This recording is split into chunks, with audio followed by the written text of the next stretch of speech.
ساتویں امام موسیٰ کاظم علیہ السلام کا زمانہ تھا۔ امام حج پر تشریف لے جا رہے تھے۔ بنی عباس کے ایک وزیر جس کا نام بھی موسیٰ تھا، موسیٰ بن عیسیٰ، اس نے سعی کے مقام پر امام کاظم کو سواری میں دیکھا۔ توجہ رکھیے گا، ذہن بنائیے گا۔ بنی عباس کا وزیر امام کاظم کو دیکھتا ہے سعی کے مقام پر کہ وہ سواری میں سوار ہے۔ بنی عباس والا جو وزیر ہے وہ اپنے کارندوں سے کہتا ہے کہ انہیں ذرا تنگ کر کے آتے ہیں، انہیں ذرا پریشان کرتے ہیں۔ کہ پریشان کرنے کے لیے کیا کریں؟ کہا جو ان کے پاس سواری موجود ہے نا، جا کر یہ دعویٰ کر دو کہ یہ ہماری سواری ہے، تم نے چوری کی ہے۔ اب فدق کو یاد رکھیے گا، معاملہ چوری کا ہے۔ کہ جا کر کہتے نا امام موسیٰ ابن جعفر سے کہ آپ نے چوری کی، تو ہمارا گھوڑا ہے، تو ہماری سواری ہے، آپ ہمیں دے دیں۔ اب یا تو وہ کہیں گے کہ نہیں میری ہے سواری ہے، اور تم کہو گے کہ میری ہے، ایک جھگڑا پیدا ہوگا۔ اور جہاں پر بھی جھگڑا ہوتا ہے، چاہے وہ انسان کسی بھی طرف کا ہو، کہیں نہ کہیں اس کی عزت میں کمی واقع ہو جاتی ہے۔ امام مجبور ہوں گے اور پھر یہ ان کے ساتھ مسئلہ ہو جائے گا، ان کی تو ویسے ہی عزت نہیں۔ اب یہ آئے امام کی خدمت میں اور یہ پیش کیا، انہوں نے کہا کہ دعویٰ کر دیا کہ یہ ہمارا گھوڑا ہے۔ سنیے گا کیا اخلاق ہے امام کا۔ آج بھی جنہوں نے یورپ کا سفر کیا ہے، جاپان کا سفر کیا ہے، آسٹریلیا کا، امریکہ کا سفر کیا ہے، سوئٹزرلینڈ کا سفر کیا ہے، انہیں یہ اندازہ ہے کہ اگر آپ وہاں کے کسی باشندے کو جان بوجھ کر بھی دھکا دیں گے نا، آپ سوری کہیں نہ کہیں، جس کو دھکا لگائے وہ آپ کو سوری کہے گا۔ یہ ہے اخلاق۔ کہ نہیں معلوم، ہو سکتا ہے کہ ہم سے غلطی ہو گئی ہو، ہمیں تو نہیں پتا کہ اس سے جان بوجھ کے دھکا دیا، ہو سکتا ہے کہ ہم سے دھکا لگ گیا ہو، فوراً سے وہ سوری کہہ دیں گے۔ آپ بعد میں کہیں گے، اس سے پہلے وہ سوری کہہ دیں گے۔ جو دھکا کھانے والا وہ پہلے سوری کہے گا۔ آپ یہ اگر انداز اختیار کرو، یہ اخلاق اگر دیکھنا چاہیں نا، تو امام کاظم کس واقعے میں نظر آئے گا۔ اس نے جا کر کہا کہ اے موسیٰ بن جعفر، یہ میرا گھوڑا ہے، کہاں سے چوری کیا ہے، میرے حوالے کر دو۔ امام موسیٰ کاظم اسی وقت اتر گئے، کہا یہ ہو سکتا ہے تیرا گھوڑا، تو لے لے، ٹھیک ہے۔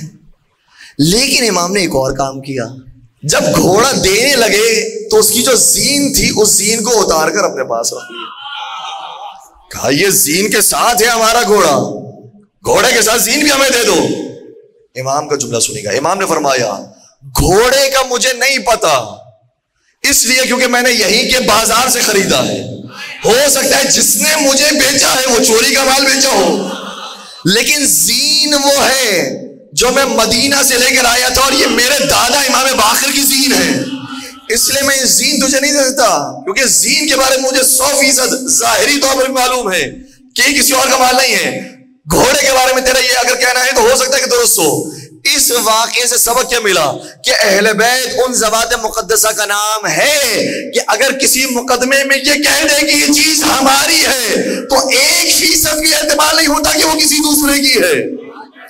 باغ فدق وہ چیز ہے کہ سیدہ زہرا ہو تو کہتی ہے میرا ہے، مولا علی ہے تو کہتی ہے کہ فاطمہ کا ہے، امام حسن امام حسین ہو تو کہتی ہے ہمارے اماں کا ہے۔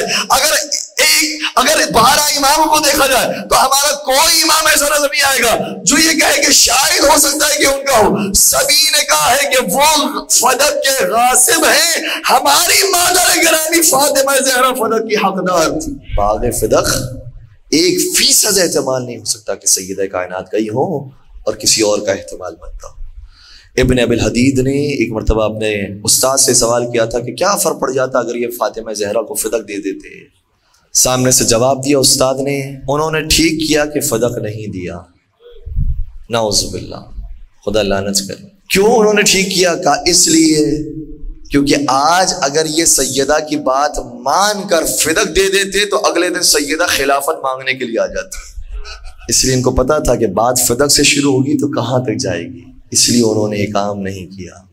بس عزیزوں، اگر ہم باغ فدق کو بیان کرتے ہیں، اگر ہم غصب فدق کو بیان کرتے ہیں تو معاملہ بہت بڑا ہے۔